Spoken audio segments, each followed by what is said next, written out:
ever found yourself questioning if that voice on the other end of a customer service chat, is actually a person? Hmm. Well, that's kind of what we're diving into today, this whole crazy world of AI.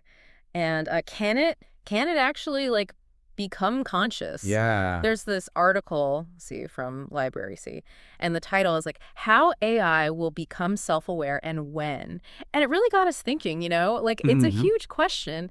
And even before we get into the how, right, I think we got to unpack what we even mean by consciousness. Totally. It's a question that's been like a puzzle for like philosophers, scientists for centuries, really. Oh, absolutely. Even when you look at those like big sources, Wikipedia, Scientific American, they've got different takes on it. Oh, for sure. Like Wikipedia, they define consciousness as awareness of internal and external existence, which, okay, makes sense on the surface. Yeah. But then you've got these concepts, right? Like the soul. Hmm. Is that a must-have for consciousness Right. or free will?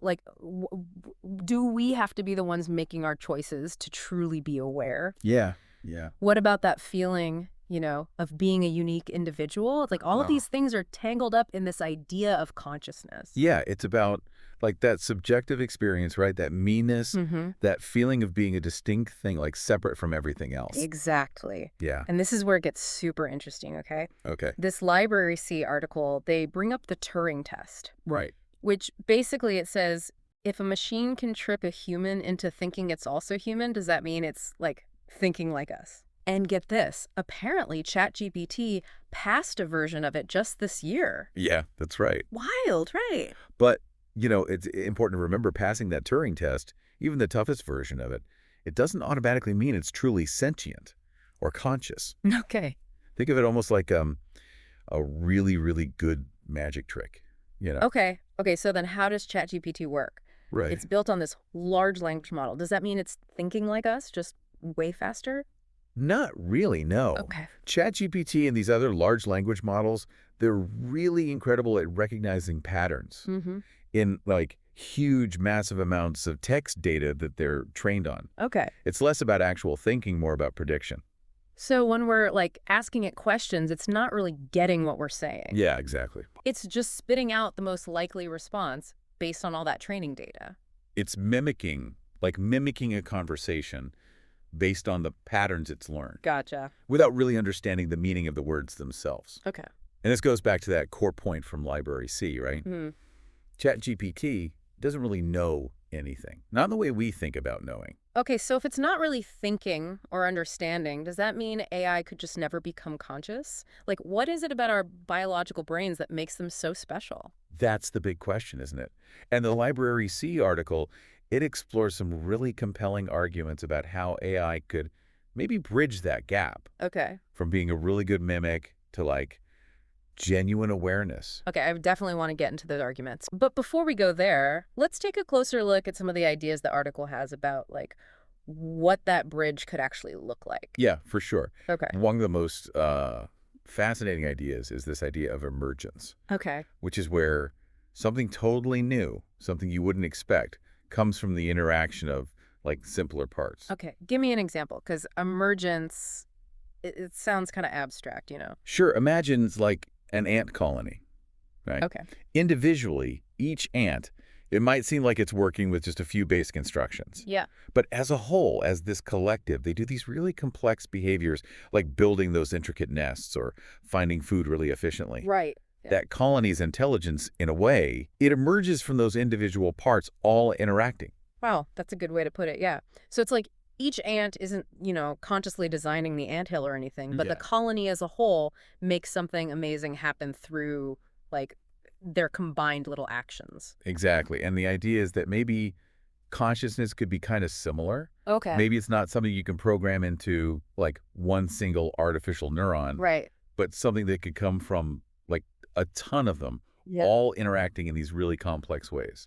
Okay, I think I see where you're going with this. Yeah. So instead of trying to build a conscious AI all at once, we might see it just kind of emerge Right. unexpectedly as AI systems keep growing bigger and more complex. Yeah, precisely. And that's where the Library C article gets really interesting. It digs into a few different ways that this like emergence of AI consciousness might actually happen. Okay, let's talk about those. What does the article say? So one of the most intriguing pathways is this thing they call the complexity threshold. Okay. And the idea is once AI systems get to a certain level, right, of computational power and how connected they are, Mm-hmm. consciousness, it might just kind of like spontaneously appear Oh, as a side effect, think of like a light switch, yeah. okay. It hits that critical mass of complexity, and suddenly, boom, the system, it becomes aware. So kind of like how water like changes from liquid to gas at a certain temperature. Exactly. It's still water, but what it can do, what it's like, Oh, totally changes, yeah. right? And just like, we don't completely get how that phase transition happens in water. We're still a long way from knowing what that complexity threshold might be for AI consciousness. Okay. That is both really exciting and also kind of, makes you nervous just thinking about it. Yeah. But the article talks about some other pathways too, right? Yeah. What about that idea of AI becoming conscious by like actually being in the real world, Mm, interacting with things? right. They call it the embodied cognition hypothesis. Okay. And it basically says that by giving AI systems, actual physical bodies Right. and letting them, be in the world Yeah. in a more embodied way, we Yeah. could be like accidentally setting up the conditions for consciousness to happen. So instead of just like language and data, imagine an AI that can like move around, touch stuff, actually feel things. Maybe Yeah. that's a big part of it. Yeah, think about how much of what it means to be conscious for us Right. is shaped by our bodies, Mhm. by being in the world. Totally. The Library C article, it's saying that by giving AI those kinds of experiences, Yeah. we might be like pushing them toward developing a sense of self Uh-huh. and, a real awareness of everything around them. Okay, so are we talking about like AI robots walking among us? Because that's super cool, but also a little Black Mirror, don't you think? Well, the article actually, it focuses on how important sensory input is. Okay.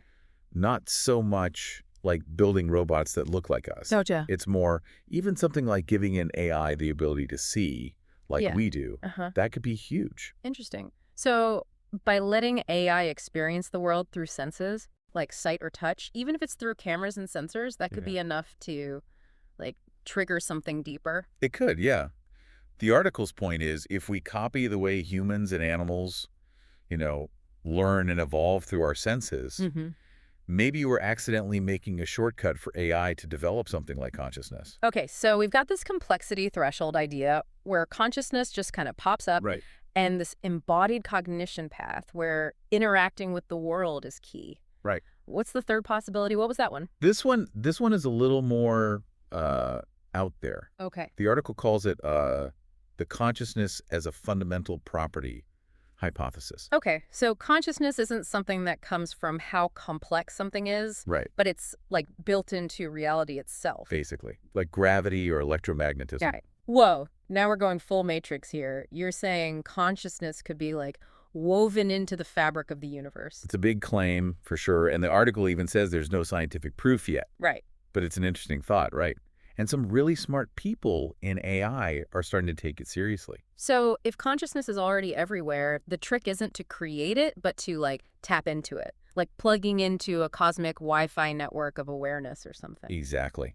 What if it's not about biology or even like fancy algorithms? Right? What if it's about information itself? Hmm. Maybe as we build smarter AI, we're not making consciousness. Yeah. We're just making better antennas. Okay, mind officially blown. So, okay, we've got these wild possibilities. Complexity threshold, embodied cognition, and consciousness as like a basic property of the universe itself. This Library C article, it's making us rethink everything we thought we knew about AI.